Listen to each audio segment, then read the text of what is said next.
بسم اللہ الرحمن الرحیم۔ حضرت عمر بن خطاب رضی اللہ تعالیٰ عنہ سے روایت ہے، کہتے ہیں کہ میں نے حضور صلی اللہ تعالیٰ علیہ وآلہ وسلم کو فرماتے ہوئے سنا ہے،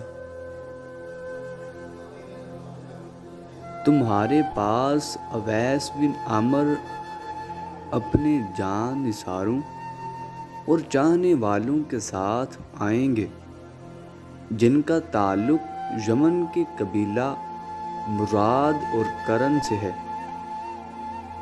ان کو برس کی بیماری ہوگی جس سے وہ شفا یاب ہو جائیں گے، مگر ان کی بیماری 1 درہم کی مقدار باقی رہ جائے گی۔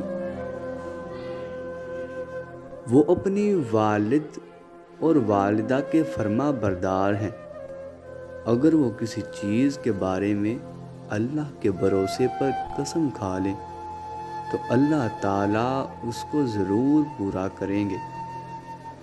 اے عمر، اگر تم ان سے اپنی مغفرت کی دعا کروا سکو تو ضرور کروانا۔